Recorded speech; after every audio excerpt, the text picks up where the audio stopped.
Welcome to Kindred Spirits. I'm your host, Kristi, and you are listening live here on 12radio.com on Marvelous Monday.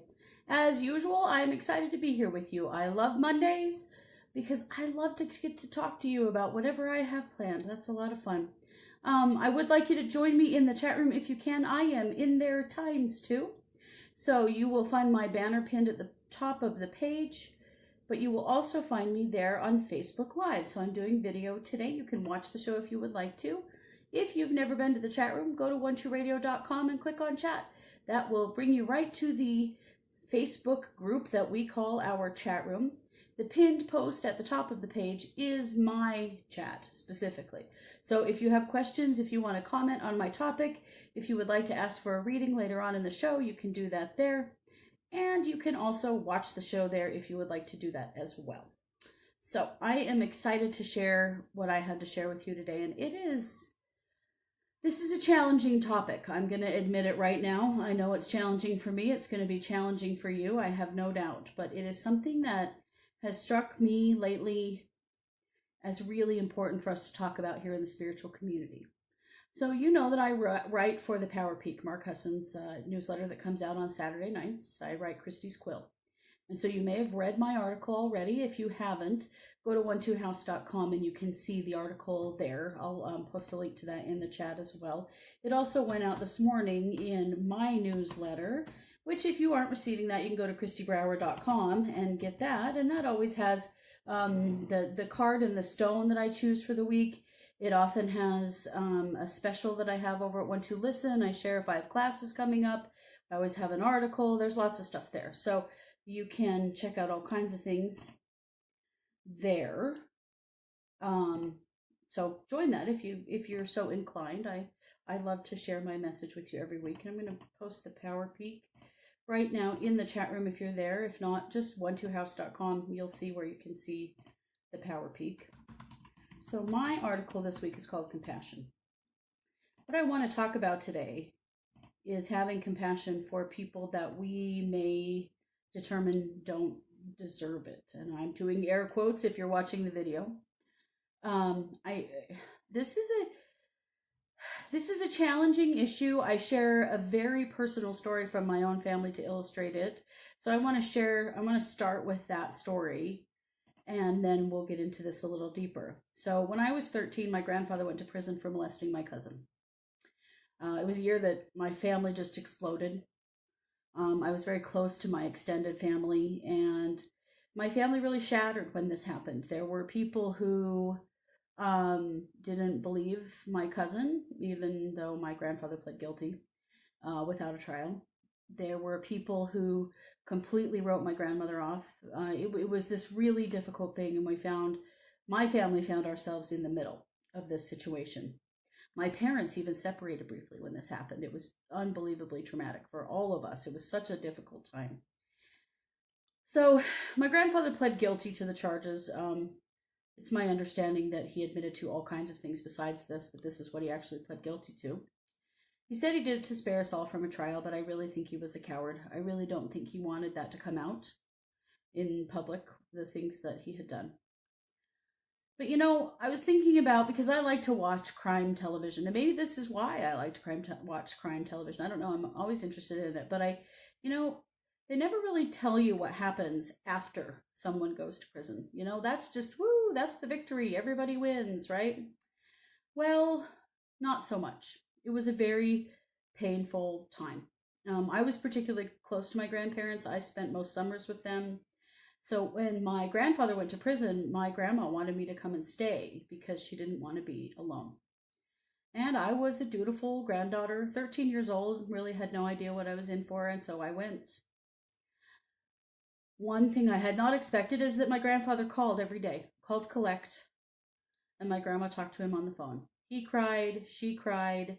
It was just an excruciating experience to witness this. For a long time, she kept asking me if I would like to speak to him. I would say no. They would both be upset. Eventually, I did say hello. It was very brief. I really had no idea what to say to him. It was a very confusing experience because he had been someone I was very close to before this happened. And what he had done to my cousin, he had not done to me. So it was a confusing time. My grandma was terrified, lived in very rural Idaho, and she was terrified that people in the community were going to come after her for what he had done. She was terrified if anybody pulled down her road. They had this big long lane that was over a mile long before you got to the house. And I remember that my aunt, who lived across the road from us, would call her. I just saw a strange car pull down your road.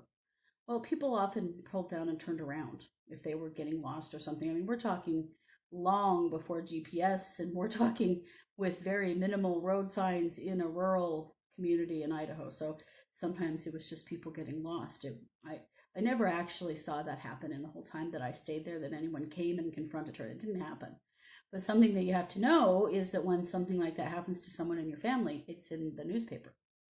And so everyone knew. And that was a terrible thing for my grandma. So we just didn't hardly ever go to town. She didn't even, we took very limited trips to the grocery store. She just really didn't want to see anyone. So we sat at home and listened to the radio and watched TV. She cooked. We cried a lot. She talked on the phone to her sisters, my aunts and uncles, and everyone's consensus seemed pretty clear. She should divorce him while he was in prison and move to town, closer to family. It all seemed so easy to everyone, except for her. Staying with her during that time, I knew something that most didn't understand. She could not divorce him. She was terrified he would hurt someone else, and she had to stay and keep an eye on him. She, in her mind, was responsible for him and what he had done. Now, even at 13, I knew that was wrong, but there was no convincing her. All of us tried, and there was no convincing her. I learned a lot about compassion that summer. My grandma was in an impossible situation. No matter what she did, someone disagreed, and there was no answer that would bring her any peace or happiness. All I could do was just be there for her and love her. My grandfather was released after serving only 6 months in prison. He was sentenced 3 to 5 years and served 6 months. He was in his 60s at the time. They determined that it was cruel and unusual to keep him in prison because he was ill. So they also never show in those crime shows what a family does in this situation. It was ugly and painful, but it was also filled with love and compassion. We could not leave my grandma behind because of his actions. We knew how she felt and why she felt that way. We knew we had to keep everyone safe. And so we did. We tentatively let my grandfather back into our lives for my grandma's sake. As children, we were never allowed to be alone with him. My mom could barely speak to him. She could barely look at him. But we started seeing them fairly regularly. And they eventually moved in next door to my parents because they were ill and in a bad situation. They needed help. They were not well. As adults, we helped to care for them up until their deaths. And many people in our family did not understand how we could do this. Didn't we know that he was a monster? Well, we did know.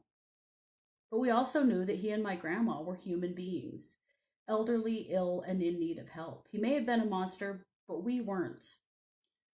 We could not deny the need they had, and so we loved them both anyway and took care of them until my grandfather had to be institutionalized and until my grandma passed away.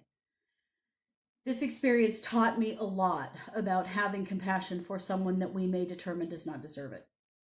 This has come up again for me recently. While I don't want to, I never want anything that I say about any of the situations I'm going to talk about to sound like an endorsement of what someone has done. If someone does something terrible and hurts someone else, they deserve to have consequences. They do. They have to have consequences. We have to keep everyone safe, right? And I never want to say that the direct victims of any kind of violence or abuse have to have this level of compassion for their abuser. I don't think they do. Or their families, direct, immediate families. I don't think that they do. That's not who I'm talking about. I'm talking about everyone who's a step away from that. And maybe we're lots of steps away from the original situation. I think our job is to have compassion for everyone, not just the people who deserve it, not just the people who do nice things, but even every person. I've been thinking about the young man who committed that terrible school shooting in Florida. Reading his history, reading his story. I'm a social worker. I can't help but empathize and recognize the difficulties that he has experienced in his life. Now, did that mean that it was okay for him to do what he did? No, not in any way am I saying that. But am I saying that that young man um, deserves compassion? I think that he does.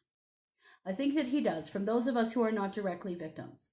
And this is the thing that I have to say that's really important. And this happens to us as empaths. I talked about this some last week. We have to be really careful that we don't take on a situation as being our own, right? That shooting didn't happen to me, did it? So my job, my response to it is different than those who were there directly. They have every right to feel the way that they do, and they have every right to choose to forgive or not forgive that person. That's okay. It is my job, however, to look at it from a bigger picture and to have compassion for all of the people in the situation. And this is how it was with my grandma and my grandpa and my cousin and her family. I have compassion for all of them, not just one of them, but all of them. Watching my grandfather after he returned from prison was very eye-opening. I had never known anyone before that had gone to prison. And I didn't really understand even what that meant. I was 13, I was just a kid.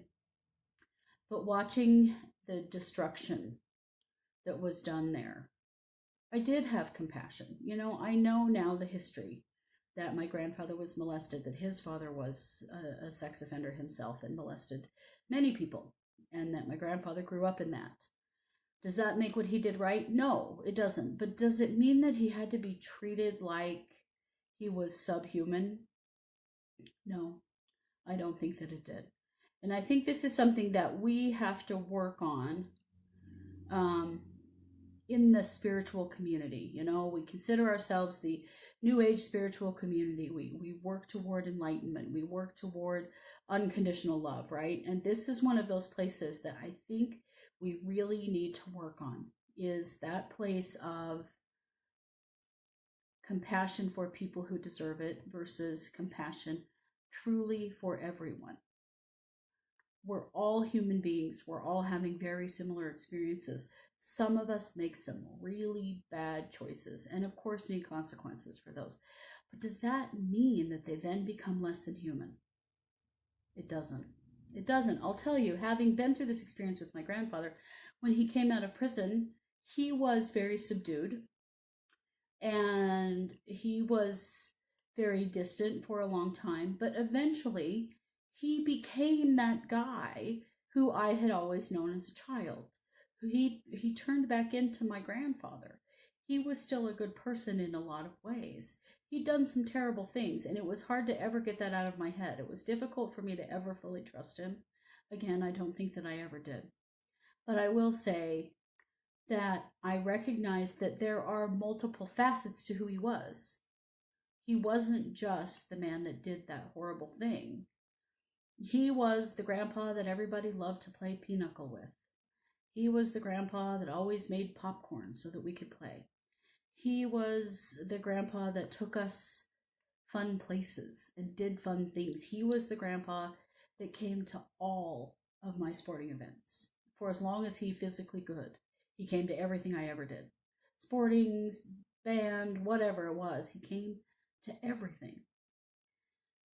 I have a lot of very fond memories of him, and they're very conflicted because of the things that he did. But he didn't stop being himself. He didn't stop being a person when this happened.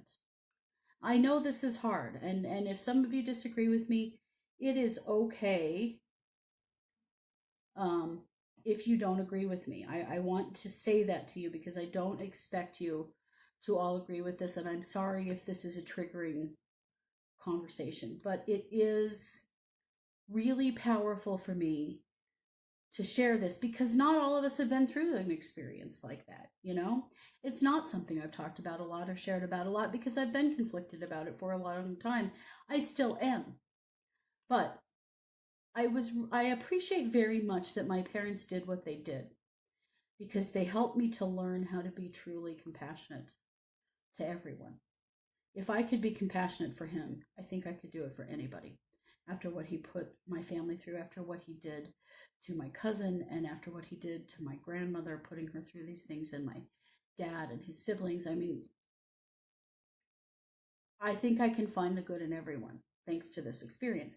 And this is what I want to talk about. I guess this is where I'm coming from with this.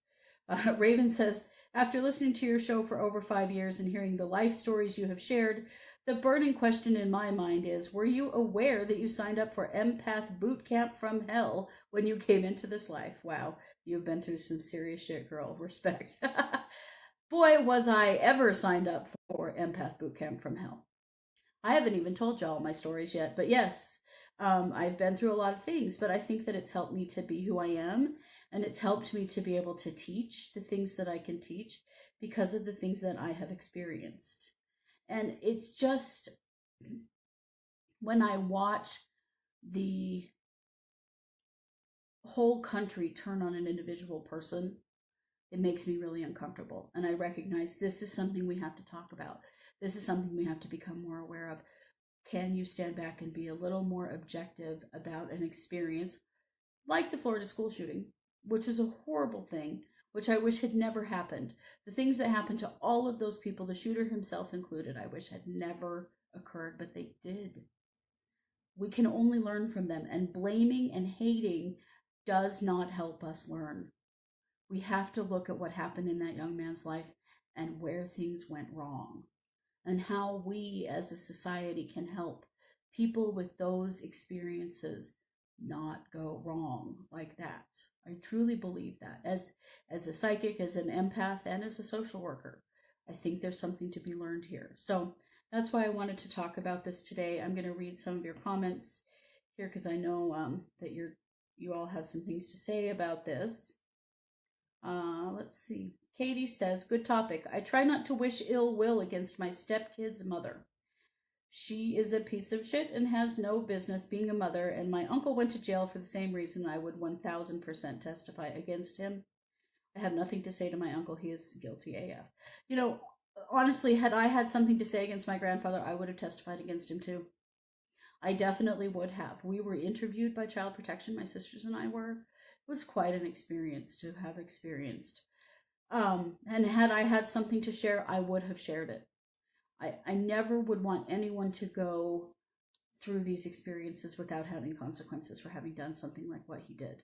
Definitely not. That's not what I'm saying at all. But I hear you, Katie. It's difficult to find a place of compassion for people. Why? As an adoptive parent, I struggle with it with my son's biological family, with his biological parents. And it is something, I have been able to find a place of compassion for his biological mother. I'm still working on it with his biological father. But, it's the place I want to live inside of myself. I don't want to be filled with hate. I don't want to spend my life blaming. I want to be part of the solution. That's a big part of why you become a social worker. It's why you become a psychic. You want to be part of the solution. It's why you become a healer, not part of the problem. And that's what I'm talking about today. Jennifer says, good morning. I agree, Kristi. I find with my mother, she is both. She is all of it. This is helping me. Good. Yes, Jennifer. They're both, right? I don't think I've ever met anyone in my life that was all good or all bad. That isn't how humanity works. Not at all. And so we do have to find the good parts. I think it's really important. Maureen says, so many times families are in denial and the elephant is in the living room but won't admit it. Then it all comes out in the laundry later. We have decided that we discuss everything, good, bad, and ugly, but compassion and love will overrule. I think that's very smart. And this was definitely one of those elephants in the room. I'll tell you something. After this happened, my mom called every relative she could think of far and wide in case people didn't know. Anybody who had small children, to let them know what had happened with my grandfather, to make sure to check with their kids and see if they were okay. And she was pretty unpopular for that decision.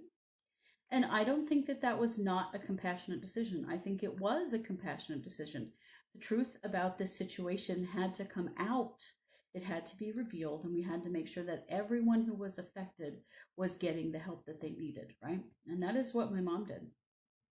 Helen says, Kristi, someone once told me that with our multiple lives, there will be lives in which we were sometimes the bad guy. You know, that is something I've really wondered about a lot. And I think I agree with that. That if we do believe in, that we've lived multiple lifetimes, chances are very good that we weren't good all the time or bad all the time, but that we had different experiences, that we were multifaceted human beings, because we are multifaceted human beings. Okay. I'm going to take a break from this to do our meditation, and then we'll get back to this conversation. So today we're going to do our inner peace meditation. Seems like a good one to help us to find a place of compassion first for ourselves, and then for those that we may be struggling with, looking for that. So, as we go through this, you're going to have an opportunity to throw pebbles into the water that represent cares and worries in your life. You might consider, if there's someone that you're struggling with having compassion for, that's one of the pebbles that you throw into the pond, okay? All right, this is inner peace. Close your eyes and take a few deep breaths.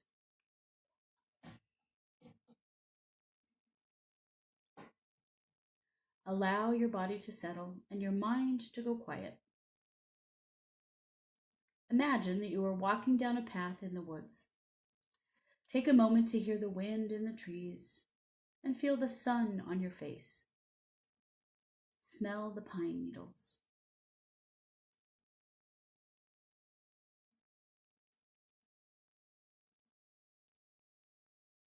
As you walk, you notice a sense of calm come over you, an inner knowing that all is well in this place and in you.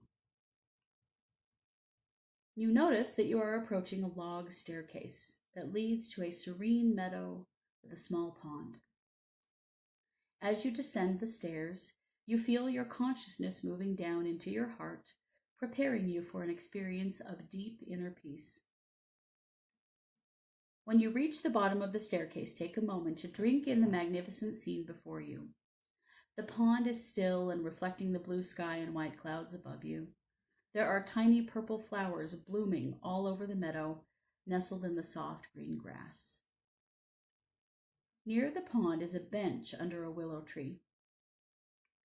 You hear a breeze in the willow, beckoning you to come and rest, and you take a seat on the bench. Next to the bench is a basket of smooth, round pebbles. These pebbles represent the cares and worries in your life that get in the way of your inner peace. Choose a worry you would like to give away. Pick up a pebble and whisper your worry into it, and then toss the pebble into the pond. Watch the ripples in the pond and notice how the pond returns quickly to its serene and undisturbed state. See how the pond releases the experience and returns to peace. Choose another worry and another pebble and repeat the process.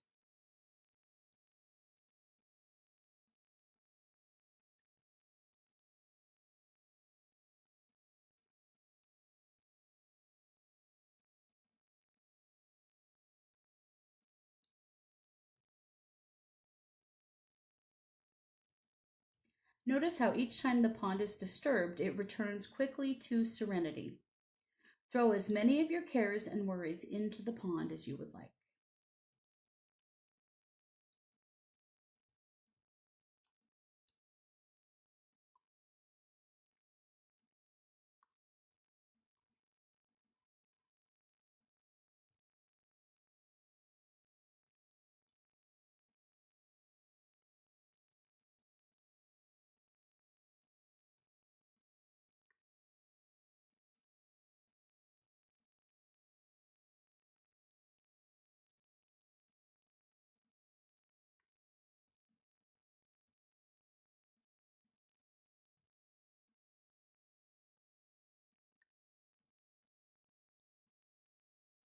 Although your experiences may disturb your inner peace momentarily, you can choose to return to a place of serenity, just like the pond.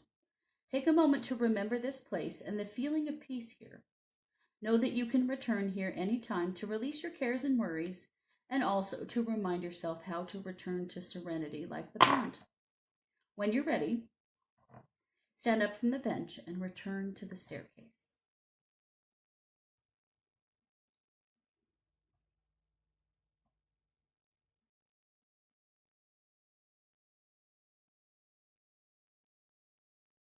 As you ascend, feel your consciousness rise back up into your head, storing your experiences for future reference.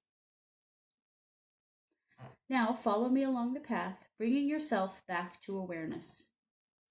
Feel the earth beneath your feet and become aware of the sound around you.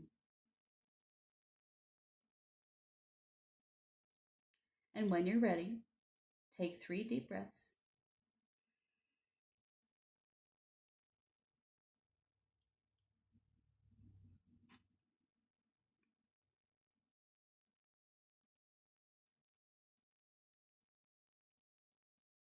And open your eyes. All right, very good. I hope you enjoyed that meditation. You know that is available at my website, kristibrower.com. I have a special page on my website called Featured Meditation. So it's a great one. It's an easy way to get the meditation that I do on the show each week, because I put it on a page by itself, and that comes out in my newsletter too. So I'm going to put that in the chat. But if you just go to kristibrower.com and either click on featured meditation or free meditations, you'll find it, but you can download that for free there. Always a good one to return to a place of serenity inside of ourselves. Once we are in a place of serenity inside of ourselves, we can go to a better place of compassion for other people. But we have to do that for ourselves first. Many of you have questions and comments here. I want to share some of these. Annika says, good morning, Kristi. In my teens, I started wondering why my mother would hit me and lock me up in a cellar at times. I started to look at how she had been treated, severely beaten by her dad, survived World War II, stood eye to eye with a Nazi who wanted to kill her, sexually abused by a doctor, and much more. I understood. I did not take away from what she did. It did not take away from what she did, and said to me, but I have great compassion for what she had gone through. I forgave. I remember the good times. The essence, higher self of a person never changes. It is good. Beautiful, Annika, and so true, very much what I'm talking about here today. Melissa says, Kristi, I saw an amazing choral piece this week called Considering Matthew Shepard. One of the most moving parts was as they showed pictures of the murderers and saying, do I see myself in them and am I like them? I hope not. It made one think that there should always be room for forgiveness, even for the most horrible things. That's really powerful, Melissa. I'm sure you guys probably know the Matthew Shepard story, but he was murdered. It was a gay bashing murder, very famous one, and that's a beautiful message. There's been a tremendous amount of love and forgiveness from Matthew Shepard's parents over the years for this experience. That's beautiful. Alishaya says, I agree with you, Kristi, wholeheartedly. Society has been built on violent acts until now. It is interwoven in the collective. I feel as if we are here to begin the transmutation of those energies. It begins with compassion. It does. That's the thing. I mean, blaming and attacking and, demoralizing people does nothing but just continue the cycle. And so having compassion for people who have been hurt and then do the hurting is the only way to work towards stopping the cycle. I truly do believe that. And, it's not an easy conversation, and it's not an easy thing to do. It is something that I still work at every day, but I think it's something we have to talk about. Oh, this is a cool meme Annika posted. Don't let people pull you into their storm. Pull them into your peace. Yeah, exactly. Jessica says, I agree with you. I try to have love and compassion for everyone, especially the people who have gone down a dark path. It is hard sometimes to do that for people who are closest to me. I was sexually abused as a child. I do not remember who the person was. and do not really want to know. I struggle with feelings of anger toward my parents for not protecting me. It is hard to let this go. I know it is not their fault. It is just the feelings that come up with me. Right. And you have to validate those. You have to feel however you feel about a situation. That is okay. But it is what you do with it that matters. And so choosing compassion, even in times of great pain and difficulty, is really important. I have, over the years, been fascinated by families that come forward of someone who was killed by another person, and they publicly forgive the person who did the killing. Sometimes they get to know them and visit them in prison and create a relationship with them. It's a powerful thing that can happen with forgiveness and compassion. Here in my own community, there is an unsolved murder it's about a 25-year-old murder now.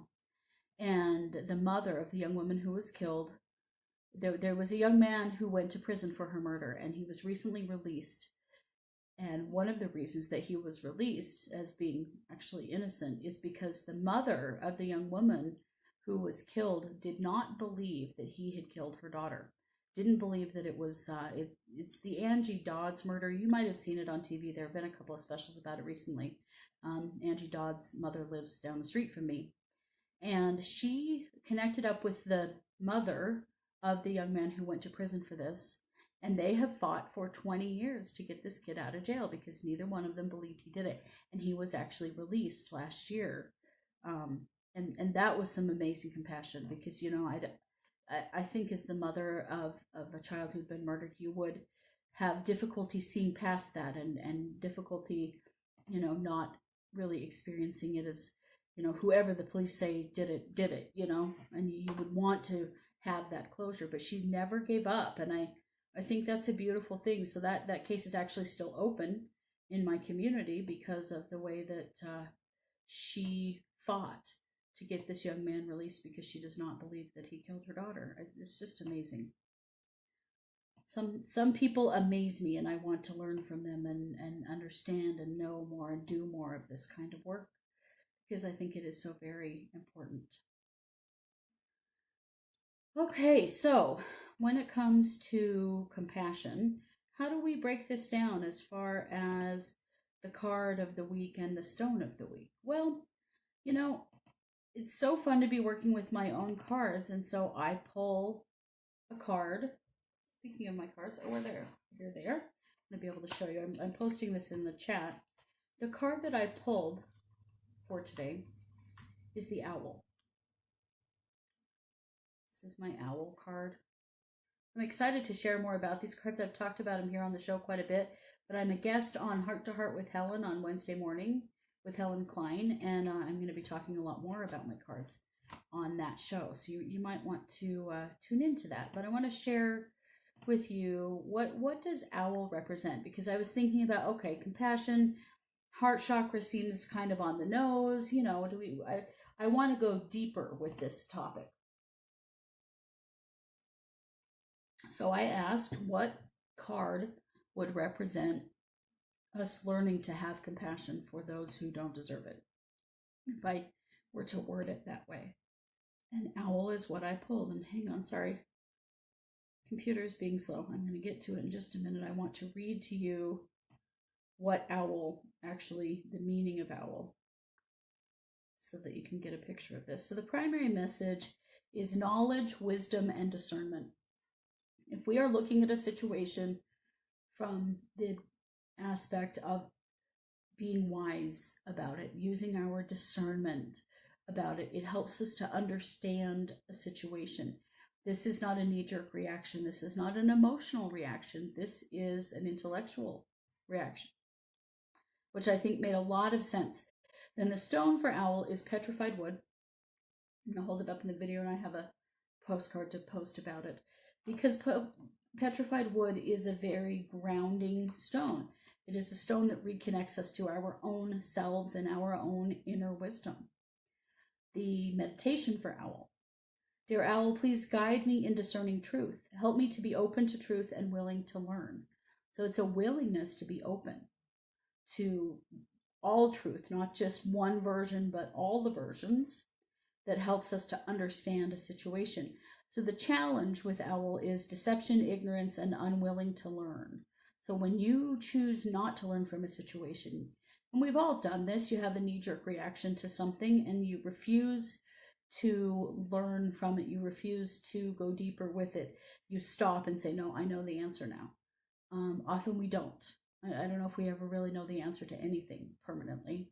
And so using the wisdom of owl to help guide us when it comes to developing discernment and understanding and looking at things from a place of wisdom when it comes to having compassion for someone who may or may not deserve it, I think is really important, because it is wise as a society to develop a sense of compassion and forgiveness.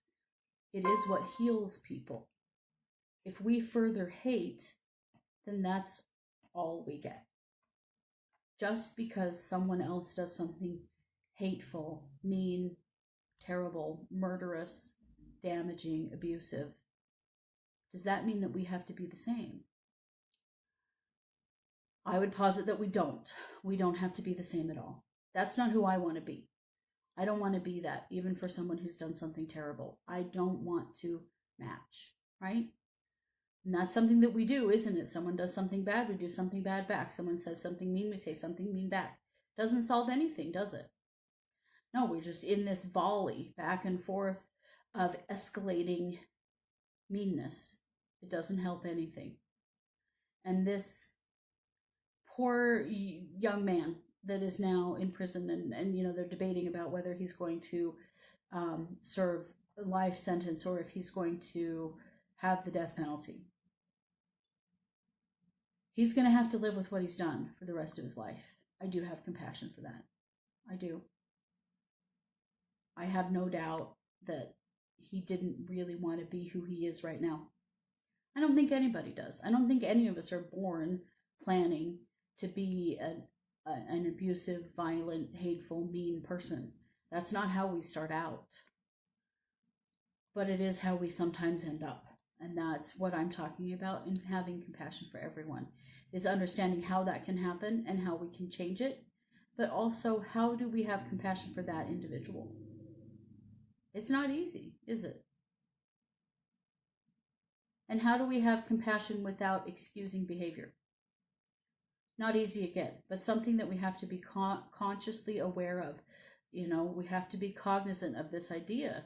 How do we do this? How do we have compassion for someone without excusing bad behavior? Well, I think that it starts with recognizing a person's humanity. You know, for a long time I was very angry that my grandfather was released from prison so quickly, because they called it cruel and unusual punishment to keep him in prison. He had emphysema and diabetes. He was in bad physical condition. And so they called it cruel and unusual. And so they had compassion for him and released him from the prison system. Now, there was a time in my life where I just could not believe that that had happened, you know, and now what? He is back in our hands. What are we supposed to do with him, you know? I understand it now, though, that that actually was a compassionate act on the part of the prison system. They recognize that if someone is in such poor shape and elderly, that maybe it's not right to confine them. They did believe that he was no longer a threat, which turned out to not be true. Unfortunately, he was still a threat, and did end up institutionalized because he assaulted a very elderly woman. It was a difficult time when that happened. I felt like I had finally kind of come to a place of peace with him, and then he reoffended. And that was really hard. And I will admit that I did not see him for 3 years before he died. I've really been working on coming to a place of understanding and compassion with that because of the work that I do. He has tried to come forward for me a few times. He has tried to talk with me. He has tried to bring me a message. And I have had a difficult time accepting that and allowing it. You know, I have to recognize that at the time that he reoffended, he had Alzheimer's. He had really lost everything. He'd lost his mind. And the only thing that we could do was lock him up in a secure facility for people like him to protect him and to protect other people from him. It was an ugly time, and it was 15 years maybe after he actually went to prison. And so that's what was really difficult about it, is that, you know, we kind of all felt like we had moved beyond that with him and just the whole situation. Things were better. You know, there were family members coming around who hadn't for a long time, and then that happened. That was really hard. But again, I am able to look at it from a rational standpoint and recognize he had Alzheimer's. He was really no longer in control of himself, even more so than before. I don't know. I don't have all the answers, guys. None of this is easy, but I do feel like it's a conversation that we have to have. Katie says, I was abused by my brother. He was abused, so he kept the cycle going. I am now super overprotective with my kids, so it's just a strange cycle. I could have sent my brother away, but that never crossed my mind. We still fight a lot, but I forgave him. That's beautiful, Katie. I know. What's the right answer? You know, what is the right answer? I think it depends on the situation, but I do think it's something we have to address and we have to look at inside of ourselves. Do you want to be the person who doesn't have compassion for someone? I don't. I don't ever want to be a person who's seen as not having compassion. I just don't. That what matters to me is that I find a way to have compassion for everyone. That's entirely possible. Even the most difficult people have a good quality or two. We can find it. Okay. I want to answer a couple of questions. I know we don't have a lot of time, but that's sort of the end of my statement. It's just, this is something we need to talk about. It's something we need to look at and be aware of. We can't end something like the shooting in Florida with hate. It started with hate. Let's not end it with hate. Let's not do that. Let's not attack anyone. Victims and survivors, that's a shocking thing to me when people attack them. That seems like a no-brainer. But definitely let's stop that. And let's not attack the young man who did it either. He's in for an unbelievably miserable life for what he did. He will have his consequences. We don't have to give them to him. We can have compassion for who he is. Okay? All right, I want to get to a couple of readings before the end of the show. Melissa says, if you're doing readings, my heart breaks for my son who has received 8 rejection letters from different doctorate programs. What do you see as his next break and when? I wish to offer him hope. Oh, Melissa, wow, that is a challenging experience. I feel like he needs to take a break, literally, from applying if he can. Can he take a year off? Can he get separate from this for a little while? I feel like he needs some separation from it, and that's okay to do. It doesn't mean that he won't finish. I do think he will. But I feel like there's so much tension and anxiety wound up around it right now that continuing to apply right now will have the same results. So if he can take a literal break from applying for a while, 6 months to a year off would be ideal. I realize that some of these things are time sensitive and it does really depend on the kind of program it is. Maybe that's not possible. But if there is a time, if he can have a break in time from now to the next application, that would be really, really important. I feel like he needs it, and I feel like there needs to be a reset of the energy around it, and that's taking some space from it would do that, okay? So I'm certainly sending all my positive energy out to him that he gets something figured out. I do think that he will. He needs to break this cycle, and he can do that with time, okay? Thank you for your question. Linda says, my father was very abusive. He passed almost 20 years ago. When I finally allowed compassion, forgiveness came. It was empowering for me to release all that anger and pain. Yes, because carrying it around hurts no one but ourselves, right? It doesn't help anybody to carry anger and pain and hurt from something that's happened to us in the past. It's not like it hurts the other person. It doesn't. It just hurts us. Being able to find compassion for it is really important. Thank you for sharing that, Linda.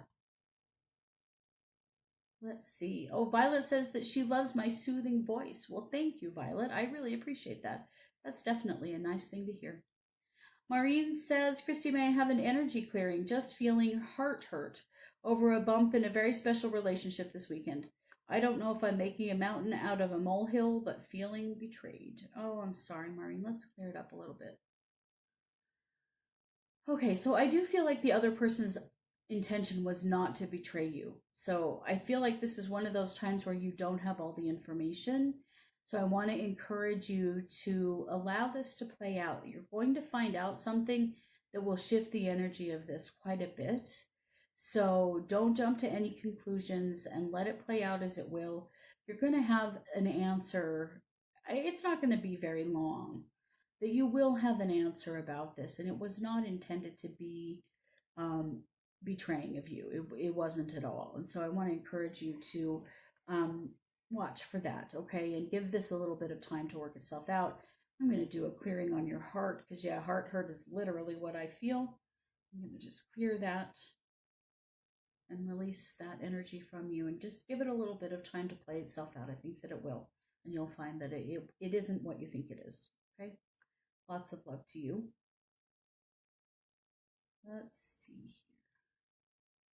here. Get to a couple more questions before we run out of time. Katie says, I took a 2-hour workshop for forgiveness on Saturday with an hour-long bong bath and crystal bowls. I felt so much lighter after leaving. Ooh, wonderful. What a great idea to do a forgiveness workshop and then do the vibrational healing session. So everything that you released and felt and re-experienced during that forgiveness workshop could just be washed away with the sound bath. That is really cool, Katie. I bet you felt so much better. That's wonderful. Okay, let's see. Christine says, if there's time, I'd like an energy scan. Been having some pain in my back, left side of my heart. Okay. Oh, yeah, I feel that too. Funny how quickly, if I just read your words. Yeah, you've got an attachment, Christine. I actually feel it all the way through the left side of your body. So I'm going to pull that and release that energy. It comes in through the back. This is someone who had a strong reaction to something that you said or did. Remember that a thought form attachment like this is not because you did anything wrong, but it is because you said something that triggered somebody else. And that's okay. It's okay if you do that. Don't worry about it. It is not going to be, it's not because you did anything wrong. It's just because the other person has an issue they haven't resolved. So I'm just pulling that cord and then healing that energy and sending it back. I want to say this, Christine, that if this pain continues for much time at all after I worked on you, I want you to see a doctor, okay?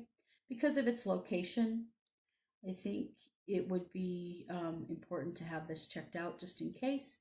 But I do feel like there was certainly an energy issue there, and so I cleared that up. But if it continues, I want you to go see somebody, okay? Thank you very much for being here today. Ah, okay. Melissa says he is now applying for jobs. Good. It's just been hard for someone so intelligent. He graduated early with 2 degrees in astrophysics. Wow, very smart. Well, I do feel like working for a while and taking a little break is the best move. And I know that that's, I'm sure, not what he wants to hear, but I would say if he can give this a year and then go back and apply again, the whole energy around it will be shifted. And I feel like he needs that year of experience. So give that a try and see how it goes. But I do think that that's going to be better for him. Let's see. Katie says it's taken many years to find my voice since this happened at a young age and was always blackmailed at a very young age. I have been through hell due to these happenings and have come out the other side with forgiveness. That's beautiful, Katie. I'm really happy for you that you have, because that means that you can move forward in happiness. Having compassion and forgiveness in this situation allows you to be happy. What the other person does with it, that's up to them. And you can't control them or how they feel about something. You can only do that for yourself. But I do think that that's a beautiful thing that you've been able to do, to work through it and come through it with forgiveness. That's powerful. It says a lot about who you are. Oh, Christine says she already made an appointment with her osteopath just in case. Good. I'm glad to hear that. Always when it's in the heart area, you don't want to mess around with that. But there was definitely quite an attachment there. So we'll see if that dissipates, and it may. But, we don't want to mess with that much. Okay, we are running out of time. I want to tell you that you're going to hear a lot of me on radio this week. I am a guest on a couple of extra shows. So you know that on Wednesday you'll find me at 7 a.m. Pacific with 1-2 meditations. But you'll also find me at 9 a.m. Pacific with Heart to Heart with Helen Klein. We're going to be talking about my new deck, Kindred Spirits Energy Oracle. We're going to talk about my cards. Helen has my cards, which I think is wonderful. And so she wants to talk to me about them and has some questions. And then on Thursday, I will be on the Psychic Sisters, like always. And I will also be on Against the Rules with Brittany. She's having Katie and I on, and we're going to talk about how we do not believe for one moment that we manifest our own illnesses, that we feel like that is something that's been used to guilt and harm people in the metaphysical community and New Age community, and that we want to put a stop to that. And we're going to talk about it on Thursday. So you don't want to miss that. Valerie, who is a first-time listener, says, thank you for your compassion message. Any info for me? Oh, Valerie, let's take a look here. Thank you for being here, by the way, Valerie. It's always nice to hear from a first-time listener. Oh boy, I'm being drawn to your throat chakra, Valerie. You have quite a block there of energy that's just getting stuck in that space. So that happens to us sometimes when we're not always speaking up or saying how we feel. So I feel like you've got a bunch of energy stuck there in your throat that needs to be released. So as we're talking here, I'm releasing as much of it as I can. The thing to remember about a throat chakra block is that these are your words, and that there are some of them that are still relevant to your life now. Some stuff that gets stuck in the throat chakra is old. It doesn't really matter anymore. And those things I can clear for you. The current stuff I can't clear for you, because these are words you need to say for you. So I want to encourage you to consider what that is and speak up about it. Find a way.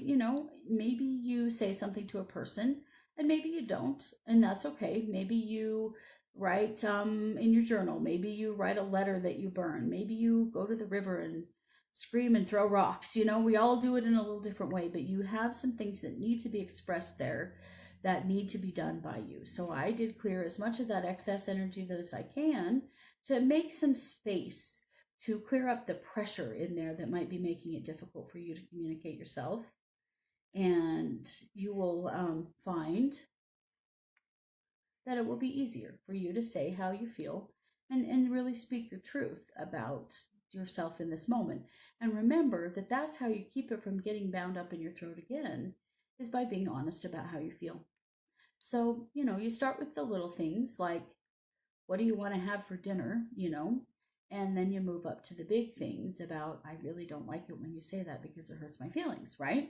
It's okay to speak up and say how you feel in your life.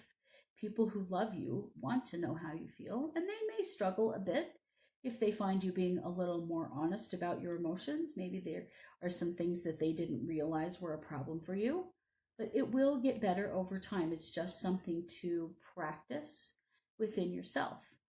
So let's give that a try, and try speaking up a little bit. I'm sure there's something, I'll bet you already know, generally people do, about what's going on there in your throat. So give that a try, Valerie, and I hope you come back next week. I appreciate that you're here listening. Let's see. Oh, Annika posted a GIF.